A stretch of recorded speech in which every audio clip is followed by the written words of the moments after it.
Hi hello ನಮಸ್ತೆ, ನಾನು ನಿಮ್ಮ Chaitra Pratap. Welcome back to my YouTube channel. I hope ನೀವೆಲ್ಲ ಚೆನ್ನಾಗಿದ್ದೀರಾ ಅಂತ ಭಾವಿಸ್ತಾ ಇವತ್ತಿನ ವ್ಲಾಗ್ನ ಶುರು ಮಾಡ್ತಾ ಇದ್ದೀನಿ. ಫ್ರೆಂಡ್ಸ್, ಇವತ್ತಿನ ವ್ಲಾಗಲ್ಲಿ ಫ್ಯಾಮಿಲಿ ಒಟ್ಟಿಗೆ ಊರಿಗೆ ಹೋಗ್ತಾ ಇದ್ದೀವಿ. ಏನಪ್ಪ ಮೊನ್ನೆ ತಾನೇ ಊರಪ್ಪ ಅಂತ ಹೇಳಿ ಊರಿಗೆ ಹೋಗಿ ಬಂದಿರೋ ವ್ಲಾಗನ್ನು ಹಾಕಿದ್ದಾರೆ.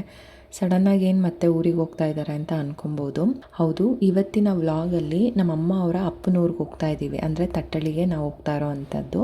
ಅಮ್ಮನ ದೊಡ್ಡಪ್ಪನ ಮಗ ಅವರು ಇವತ್ತು ಅವ್ರ ಮನೆ ದೇವರನ್ನ ಕರೆಸಿ ಅರ್ಕೆನ ಪೂರೈಸ್ತಾ ಇದ್ದಾರೆ. ಅಂದರೆ ಅಮ್ಮನ ತಮ್ಮ ಏನಿದ್ದಾರೆ ಅವರ ಅಪ್ಪನ 2 ತಲೆಮಾರು ಹಿಂದೆ ಮಾಡ್ಕೊಂಡಂಥ ಅರ್ಕೆನ ಇವತ್ತು ಅವರು ಮಾಡ್ತಾ ಇರೋ ಅಂಥದ್ದು. ಹಾಗಾಗಿ ನಾವೆಲ್ಲ ಒಟ್ಟಿಗೆ ತಟ್ಟಳಿಗೆ ಹೋಗ್ತಾ ಇದ್ದೀವಿ. ಅಂದರೆ ನಾನು, ನಮ್ಮ ಮನೆಯವರು, ಹುಡುಗರು ಮತ್ತು ನಮ್ಮ ಅಕ್ಕ, ನಾವಿಷ್ಟು ಜನ ಒಟ್ಟಿಗೆ ಹೋಗ್ತಾ ಇದ್ದೀವಿ. ಇನ್ನು ಸ್ವಲ್ಪ ಲೇಟಾಗಿ ಅಂದರೆ ಒಂದು ಸಂಜೆ ಹಂಗೆ ಅಮ್ಮ ಮತ್ತು ಇನ್ನೊಬ್ಳು ಅಕ್ಕ ಅವರಿಬ್ಬರು ಒಟ್ಟಿಗೆ ಬರ್ತಾರೆ. ನಾವು ತುಂಬ ಕತ್ಲೆ ಮಾಡಿಕೊಂಡು ಊರಿಗೆ ಹೋಗೋದು ಬೇಡ ಅಂತ ಹೇಳಿ ಮಧ್ಯಾಹ್ನ 1-2:30 ಹಂಗೆ ಬಸ್ಸನ್ನು ಹತ್ತಿ ಹೋಗ್ತಾ ಇರೋ ಅಂಥದ್ದು. ದೇವ್ರ ಹರಕೆ ಅನ್ನೋದು ಎಷ್ಟು ತಲೆಮಾರು ಕಳೆದ್ರೂ ಸಹ ನೆನಪಿಸ್ತಾನೆ ಇರುತ್ತೆ ಅನ್ನೋದು ನೋಡಿ. ಇವತ್ತು ಏನು ನಮ್ಮ ಅಮ್ಮವರ ತಮ್ಮ ಅವರು ದೇವ್ರ ಕಾರ್ಯನ ಮಾಡ್ತಿದ್ದಾರೆ, ಅವರ ತಾತ ಮಾಡ್ಕೊಂಡಂಥ ಹರಕೆ ಇದು. ಅವರು ಸಹ ಮಾಡ್ಲಿಕ್ಕಾಗಿರ್ಲಿಲ್ಲ. ಇನ್ನು ಅದಾದಮೇಲೆ ಅವರ ಅಪ್ಪನೂ ಸಹ ಮಾಡ್ಲಿಕ್ಕಾಗಲಿಲ್ಲ. ಇವತ್ತು ಅಮ್ಮನ ತಮ್ಮ ಮಾಡ್ತಾ ಇರೋ ಅಂಥದ್ದು. ಅಂದರೆ ಏನು ಅವ್ರ ತಾತ ಮಾಡ್ಕೊಂಡಂಥ ಹರಕೆನ ಮೊಮ್ಮಗ ಇವತ್ತಿಗೆ ತೀರಿಸ್ತಾ ಇರೋ ಅಂಥದ್ದು. ಇದು ಒಂಥರ ಊರಬ್ಬದ ಥರನೇ ಫಂಕ್ಷನ್ ಆಯಿತು ಅಂತಲೇ ಹೇಳ್ಬೋದು. ಇನ್ನು ನಾವು ಹೊರಟಿದ್ದು ಬಂದು ಬುಧವಾರ ಸಂಜೆ ಮೇಲೆ ಫಂಕ್ಷನ್ ಶುರು ಆಗುತ್ತೆ. ಅಂದರೆ ಒಂದು ದೇವರನ್ನ ಕರೆಸ್ತಾರೆ. ಮಾರನೇ ದಿನ ಇನ್ನೂ 3 ದೇವರನ್ನ ಕರೆಸಿ ಶುಕ್ರವಾರದವರೆಗೂ ಫಂಕ್ಷನ್ ಇತ್ತು. ಬಟ್ ನಾವಿವತ್ತು ಹೋಗ್ತಾ ಇರೋದು 1 ದಿನದ ಮಟ್ಟಿಗೆ ಮಾತ್ರನೇ. ಯಾಕೆ ಅಂತಂದರೆ 3 ದಿನಗಳ ಕಾಲ ಊರುಗಳಲ್ಲಿ ಇರಲಿಕ್ಕೆ ಆಗೋದಿಲ್ಲ. ಯಾಕೆಂದರೆ ಇಲ್ಲೂ ಕೆಲಸಗಳೆಲ್ಲ ಇರುತ್ತಲ್ವ. ಹಾಗಾಗಿ 1 ದಿನದ ಯಾವುದಾದ್ರೂ ಫಂಕ್ಷನ್ನ ಅಟೆಂಡ್ ಮಾಡಿ ಬರೋಣ ಅಂತ ಹೇಳಿ ನಾವು ಬುಧವಾರ ಹೋಗ್ತಾ ಇದ್ದೀವಿ. ಇನ್ನು ಮಕ್ಕಳಿರೋದ್ರಿಂದ ಅವಾಗವಾಗ ಸ್ಟಾಪ್ ಕೊಟ್ಟಾಗಲೆಲ್ಲ ಅವ್ರು ಕೇಳಿದಂಥ ತಿಂಡಿಗಳನ್ನೆಲ್ಲ ಕೊಡಿಸ್ಕೊಂಡು ನಾನು ಅಕ್ಕ ಅಂದರೆ ಹೆಂಗೆ ಗೊತ್ತಾ, ಅಪರೂಪಕ್ಕೆ ಸಿಕ್ಕಿದಾಗ ಎಷ್ಟೊಂದು ಇರುತ್ತೆ ಮಾತಾಡೋ ಅಂಥದ್ದಲ್ವ. ಸೊ ಮಾತಾಡ್ಕೊಂಡು ಬರ್ತಿದ್ದಂಗೆ ನಾಗಮಂಗಲ ರೀಚ್ ಆಗೇ ಬಿಟ್ವಿ. ಬಂದಿದ್ದು ಒಂಥರ ಜರ್ನಿ ಮಾಡಿದ್ದು ಗೊತ್ತೇ ಆಗಲಿಲ್ಲ. ಬಟ್ ಆದರೆ ತುಂಬಾ ಬಿಸಿಲಿದೆ ನಿಜವಾಗ್ಲೂ. ಬೆಂಗಳೂರಲ್ಲಿ ಏನು ಬಿಸಿಲಿದೆ, ಊರ ಕಡೆ ಬಂದರೆ ಅದಕ್ಕಿಂತ ಡಬಲ್ ಬಿಸಿಲು ಅಂತ ಅನಿಸುತ್ತೆ. ಅಂದರೆ ಬೈಲಲ್ವಾ, ಹಾಗಾಗಿ. ಸೊ ನಾವು ನಾಗಮಂಗಲ ರೀಚ್ ಆದಾಗ 6 ಗಂಟೆ ಏನೋ ಟೈಮ್ ಆಗಿತ್ತು ಅಂತ ಅಂದ್ಕೊತೀನಿ. ನೀವು ನೋಡ್ತಾ ಇರ್ಬೋದು ಎಷ್ಟು ಚೆನ್ನಾಗಿ ಅಂದರೆ ಸೂರ್ಯ ಮುಳುಗೋದು ಕಾಣಿಸ್ತಿದೆ. ಒಂಥರ ಹಳ್ಳಿಗೆ ಬಂದರೆ ಆ ವಾತಾವರಣನೇ ಒಂಥರ ತುಂಬ ಅಂದರೆ ತುಂಬ ಚೆನ್ನಾಗಿರುತ್ತೆ. ಸಿಟಿನಲ್ಲಿ ಆ ಟ್ರಾಫಿಕ್ಕು, ಆ ಆರನ್ ಸೌಂಡು, ವೆಹಿಕಲ್ ಸೌಂಡ್ಗಳೆಲ್ಲ ಕೇಳಿ ಈ ಥರ ಊರಿಗೆ ಬಂದಾಗ ಒಂಥರ ಈ ಮರ ಗಿಡಗಳನ್ನ ನೋಡಲಿಕ್ಕೆ ಒಂಥರ ಚೆಂದ. ಇವಾಗ ಏನು ನೀವು ನೋಡ್ತಾ ಇದ್ದೀರಾ, ಇದೇ ಬಂದು ತಟ್ಟಳ್ಳಿ ಆರ್ಚು. ಇನ್ನು ಸ್ವಲ್ಪ ಮುಂದಕ್ಕೆ ಹೋದರೆ ನಮ್ಮ ದೇವಲಾಪುರ ಸಿಗುತ್ತೆ. ಅಂದರೆ ದೇವಲಾಪುರ ಬಂದು ಅಮ್ಮನ ತಾಯಿ ಊರು, ತಟ್ಟಳ್ಳಿ ಬಂದು ಅಮ್ಮನ ತಂದೆ ಊರು. ಸೊ ಈ ಥರ ಅಂದರೆ ನಾವು ಇಲ್ಲೂ ಬರ್ತಿರ್ತೀವಿ. ಇಲ್ಲೂ ಏನು ಜಾಸ್ತಿ ಬರಲ್ಲ ಅಂತೇನಿಲ್ಲ. ಬಟ್ ಆದಷ್ಟು ಜಾಸ್ತಿ ನಾವು ದೇವಲಾಪುರಕ್ಕೆ ಹೋಗಿ ಬರೋ ಅಂಥದ್ದು ಜಾಸ್ತಿ ಇರೋ ಅಂಥದ್ದು. ಇನ್ನು ಕರೆಕ್ಟ್ ಟೈಮ್ಗೆ ನಾವು ಊರನ್ನ ರೀಚ್ ಆದ್ವಿ ಅಂತಲೇ ಹೇಳ್ಬೋದು. ನಾವು ಬಂದಿದ್ದಕ್ಕೂ ಆಗ್ತಾನೆ ಜಸ್ಟ್ ದೇವರು ಹೂವಂಬಳೆಗೆ ಹೊರಟಿದೆ ಅಂತ ಹೇಳಿದ್ರು. ಸರಿ ಅಂತ ಹೇಳಿಬಿಟ್ಟು ಇನ್ನೂ ಅಲ್ಲೆಲ್ಲ ಅಲಂಕಾರನ ಮಾಡಿಕೊಂಡು ಪೂಜೆನ ಮಾಡಿ ದೇವರನ್ನ ಮೆರವಣಿಗೆ ಮಾಡೋ ಅಂಥದ್ದಲ್ವ, ತುಂಬಾ ಟೈಮ್ ಇರುತ್ತೆ. ಹಾಗಾಗಿ ನಾವು ಫ್ರೆಶಪ್ ಆಗಿ ಅಂದರೆ ಹೂವಂಬಳೆ ತರಲಿಕ್ಕೆ ಎಲ್ಲಿ ದೇವರನ್ನ ಕರ್ಕೊಂಡು ಹೋಗಿರ್ತಾರೆ ಅಲ್ಲಿಗೆ ಹೋದ್ವಿ. ಒಂಥರ ನೋಡ್ಲಿಕ್ಕೆ ಒಂಥರ ತುಂಬಾ ಚೆನ್ನಾಗಿತ್ತು. ತುಂಬ ಚೆನ್ನಾಗಿ ಎಲ್ಲ ಆರ್ಗನೈಸ್ ಮಾಡಿದರು. ದೇವ್ರಿಗಂತೂ ತುಂಬ ಚೆನ್ನಾಗಿ ಅಲಂಕಾರ ಮಾಡಿದರು. ಇನ್ನು ಇದು ಮನೆ ದೇವರಲ್ವ, ಅಂದರೆ ಅಪ್ಪನ ಮನೆ ದೇವರು ಕಾರ್ಯ ಮಾಡ್ತಾ ಇರೋ ಅಂಥದ್ದು. ಇದು ಬಂದು ಉಳ್ಳೆನಹಳ್ಳಿನಲ್ಲಿರೋ ಅಂಥ ವರದರಾಯ ಸ್ವಾಮಿ ಅಂತ ಹೇಳಿ. ಅಂದರೆ ಬುಧವಾರ ವರದರಾಯ ಸ್ವಾಮಿ ದೇವರನ್ನ ಮಾತ್ರನೇ ಕರೆಸಿದ್ರು. ಯಾಕೆ ಅಂತ ಅಂದರೆ ವರದರಾಯ ಸ್ವಾಮಿ ದೇವರನ್ನ ಕರೆಸಿದಾಗ ಹೆಣ್ಣು ದೇವರು ಯಾವುದನ್ನು ಸಹ ಕರೆಸೋದಿಲ್ವಂತೆ. ಅದೆಲ್ಲ ಊರ ಕಡೆ ಅದು ಯಾಕೆ ಏನು ಅನ್ನೋದೆಲ್ಲ ಅವ್ರಿಗೆ ಗೊತ್ತಿರುತ್ತೆ. ಬಟ್ ನಮ್ಮ ಅಜ್ಜಿ ನಮ್ಗೆ ಯಾವಾಗಲೂ ಹಂಗೆ ಆ ಥರ ಹೇಳ್ತಿದ್ರು, ವರದರಾಯ ಸ್ವಾಮಿ ದೇವರನ್ನ ಕರೆಸುವಾಗ ಹೆಣ್ಣು ದೇವರು ಯಾವುದನ್ನು ಕರೆಸೋದಿಲ್ಲ ಅಂತ ಹೇಳಿ.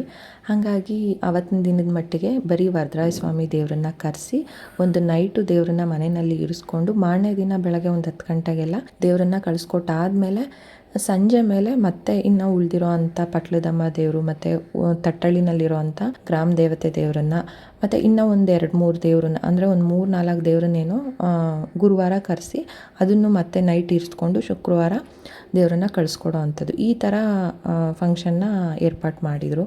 ತುಂಬಾ ಚೆನ್ನಾಗಿ ಎಲ್ಲ ಆರ್ಗನೈಸ್ ಮಾಡಿದರು. ದೇವ್ರಿಗಂತೂ ತುಂಬ ಚೆನ್ನಾಗಿ ಅಲಂಕಾರನ ಮಾಡಿದರು.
ಅದು ಈಗ ಅವ್ರ ಬಾಯ ಗುಡ್ಡೆ ಪೂರ್ತಿ ಅವರೇ ತಿನ್ಬೇಕದ. ಇಲ್ಲ ಇಲ್ಲ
ನೋಡಿದ್ರಲ್ಲ ದೇವ್ರಿಗೆ ಎಷ್ಟು ಚೆನ್ನಾಗಿ ಅಲಂಕಾರನ ಮಾಡಿ ಪೂಜೆನ ಮಾಡಿ ದೇವ್ರನ್ನ ಮೆರೆಸಿ ಮಣೆವೆಲ್ಲ ಹಾಕಿ ಇನ್ನು ಊರಲ್ಲಿರೋವಂಥ ಎಲ್ಲ ಮನೆಗಳಲ್ಲೂ ಮಡ್ಲಕ್ಕಿನ ತಗೊಂಡು ಪಟಾಕಿ ಎಲ್ಲ ಹೊಡೆದು ಫೈನಲ್ ಆಗಿ ನಮ್ಮ ಮನೆ ಒಳಗಡೆ ದೇವರನ್ನ ತೊಗೊಂಡು ಬಂದು ಕೂರಿಸೋ ಅಂಥದ್ದು.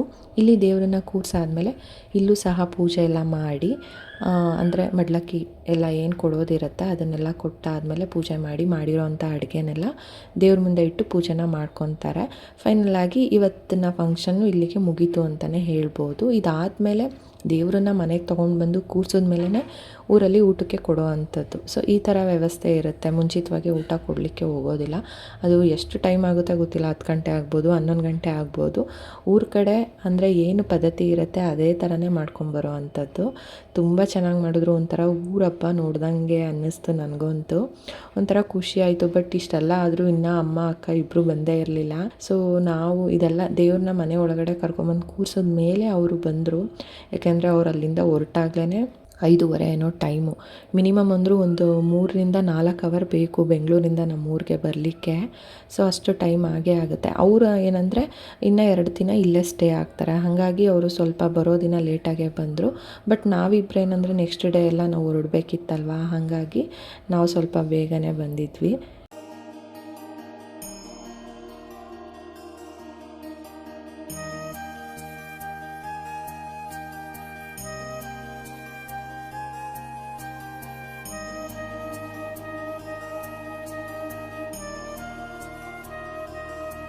ಇನ್ನು ನೈಟು 10 ಗಂಟೆ ಏನೋ ಟೈಮ್ ಆಗಿತ್ತು. ಆ ಟೈಮ್ಗೆ ಅಮ್ಮನೂ ಅಕ್ಕನೂ ಇಬ್ಬರು ಬಂದರು. ಇನ್ನು ಊಟದ ವ್ಯವಸ್ಥೆನ ತಟ್ಟಳ್ಳಿನಲ್ಲೇ ಒಂದು ಚೌಟ್ರಿ ಇದೆ, ಅಲ್ಲಿ ಮಾಡಿದರು. ತುಂಬ ಜನ ಇದ್ದಾರಲ್ವ, ಅಂದರೆ ನೈಟು 1,500 ಜನಕ್ಕೇನೋ ಅಡುಗೆ ಊಟ ಮಾಡಿಸಿದ್ರು.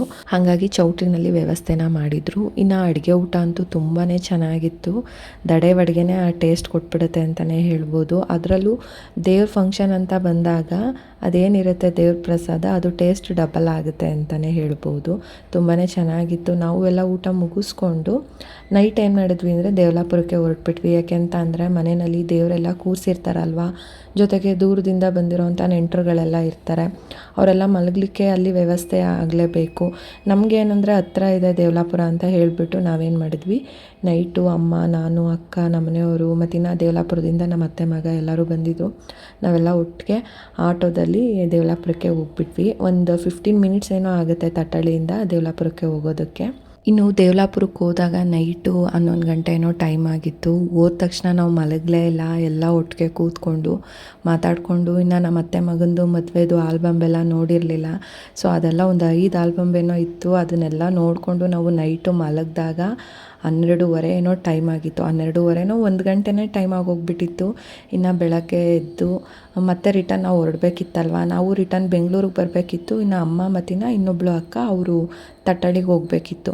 ಸರಿ ಅಂತ ಹೇಳಿಬಿಟ್ಟು ಎಲ್ಲ ಒಟ್ಟಿಗೆ ಫ್ರೆಶ್ ಅಪ್ ಆಗಿ ನಾಷ್ಟಕ್ಕೆಲ್ಲ ವ್ಯವಸ್ಥೆನ ಮಾಡ್ತಿದ್ರು. ನೋಡ್ಬೋದು. ನನಗಂತೂ ಏನು ಗೊತ್ತಾ, ಊರ ಕಡೆ ಬಂದುಬಿಟ್ರೆ ಮುಂಚೆ ಹಳೆ ಮನೆ ಇತ್ತಲ್ವ, ಅಲ್ಲಿ ಹಿಂದೆ ಇತ್ಲು ಅಂತ ಹೇಳಿ ಕರೀತಾರೆ. ಅಲ್ಲಿ ಸುಮಾರು ಗಿಡಗಳು ಹಾಕಿದ್ರು. ಇಲ್ಲ ಅಂತ ಅಂದ್ರೂ ಒಂದು ಸೈಟಷ್ಟು ಜಾಗದಲ್ಲಿ ಗಿಡಗಳನ್ನ, ಹೂವಿನ ಗಿಡಗಳು, ಹಣ್ಣಿನ ಗಿಡಗಳು, ಕೊತ್ತಂಬರಿ, ಹಸಿಮೆಣ್ಸಿನ್ಕಾಯಿ, ಟೊಮೊಟೊ ಮತ್ತಿನ್ನು ಮಲ್ಲಿಗೆ ಹೂವಿನ ಗಿಡ ಹಾಕಿದ್ರು. ಎಷ್ಟು ಚೆನ್ನಾಗಿತ್ತು ಗೊತ್ತಾ. ಬಟ್ ಇವಾಗ ಏನಂದರೆ ನೋಡಿ ತುಂಬ ಕಮ್ಮಿ ಆಗಿಬಿಟ್ಟಿದೆ. ಈ ಥರ ಮುಂದೆ ಮಾತ್ರ ಹಾಕ್ಕೊಂಡಿದ್ದಾರೆ. ನೋಡಿ ಮೊಗ್ಗೇನೋ ಇತ್ತು. ನೈಟ್ ನೋಡಿದಾಗ ಬೆಳಗ್ಗೆ ಎದ್ದಾಗ ಅದು ಹೂವು ಎಷ್ಟು ಚೆನ್ನಾಗಿ ಅರಳಿತ್ತು. ಇನ್ನು ನೋಡ್ತಿದ್ದಂಗೆ ಟೈಮ್ ಆಗಿಬಿಡುತ್ತೆ. ಇನ್ನು ದೇವಲಾಪುರಕ್ಕೆ ಹೋದ್ರು ಅಂತೂ ರಿಟರ್ನ್ ಬೆಂಗಳೂರಿಗೆ ಬರೋದಕ್ಕೆ ಮನಸ್ಸಾಗೋದಿಲ್ಲ. ಬಟ್ ಆದರೂ ಏನೂ ಮಾಡಲಿಕ್ಕಾಗೋದಿಲ್ಲ, ಬರಲೇಬೇಕಲ್ವಾ. ಹಾಗಾಗಿ ಟಿಫನ್ ಎಲ್ಲ ಮಾಡಿಕೊಂಡು ಫೈನಲ್ ಆಗಿ ನಾವು ದೇವಲಾಪುರದಿಂದ ಹೊರಟ್ವಿ. ಇನ್ನು ಹೊರಡೋ ಟೈಮಲ್ಲಿ ನಮ್ಮ ಕಳಸೆ ಕೂಡ ಇರಲಿಲ್ಲ. ಬೆಳಗ್ಗೆನೇ ತೋಟಕ್ಕೆ ಕೊಟ್ಬಿಟ್ಟಿದ್ದ. ಇನ್ನು ಅವನಿಗೆ ಕಾಯ್ಕೊಂಡು ಕೂತ್ಕೊಂಡ್ರೆ ಬಸ್ ಮಿಸ್ ಆಗುತ್ತೆ ಅಂತ ಹೇಳಿಬಿಟ್ಟು ನಾವು ಸಿಂಧುಗೆ ಹೇಳಿಬಿಟ್ಟು ಹೊರಟ್ಬಿಟ್ವಿ. ಬಟ್ ನಾವು ಬಸ್ ಸ್ಟ್ಯಾಂಡ್ಗೆ ಹೋಗುವಾಗ ನಮಗಲ್ಲಿ ಸಿಕ್ತಾ. ಸರಿ ಅಂತ ಹೇಳಿಬಿಟ್ಟು ಅವನ ಹತ್ರ ಮಾತಾಡ್ತಾ ಇದ್ವಿ. ಅಲ್ಲ ಆಗ್ಲೇ ಬಸ್ ಬಂದೇ ಬಿಡ್ತು. ಇನ್ನು ಬಸ್ ಮಿಸ್ ಆದರೆ ಸುಮಾರು ಹೊತ್ತು ವೆಯ್ಟ್ ಮಾಡಬೇಕಾಗುತ್ತೆ. ಅಂದರೆ ಬರ್ತಾ ಇರುತ್ತೆ ಬಸ್ಗಳು, ಬಟ್ ಆದ್ರೂ ನಮಗೆ ಬೇಗ ಬಸ್ ಸಿಕ್ಕಿದ್ರೆ ಬೇಗ ರೀಚ್ ಆಗ್ಬೋದು ಅಂತ ಹೇಳ್ಬಿಟ್ಟು ಹೊರಟಿದ್ದಾಯಿತು. ಸೊ ಒಂಥರ ತುಂಬಾ ಚೆನ್ನಾಗಿತ್ತು, ಒನ್ ಡೇ ಅಂತಲೇ ಹೇಳ್ಬೋದು. ಸೊ ಇದಾಗಿತ್ತು ಇವತ್ತಿನ ವ್ಲಾಗು. ನೀವೆಲ್ಲ ವೀಡಿಯೋನ ಪೂರ್ತಿಯಾಗಿ ನೋಡಿದ್ದೀರಾ ಅಂತ ಭಾವಿಸ್ತೀನಿ. ಇಷ್ಟ ಆಗಿರೋ ದಯವಿಟ್ಟು ಲೈಕ್ ಮಾಡಿ. ಹೊಸದಾಗಿ ಯಾರು ನೋಡ್ತಿದ್ದೀರಾ ಸಬ್ಸ್ಕ್ರೈಬ್ ಮಾಡ್ಕೊಂಡು ನೋಡಿ. ಮತ್ತೆ ನೆಕ್ಸ್ಟ್ ವ್ಲಾಗಲ್ಲಿ ಸಿಗ್ತೀನಿ. ಅಲ್ಲಿವರೆಗೂ ಸಿ ಯು. ಬಾಯ್ ಸ್ನೇಹಿತರೆ. Thank you.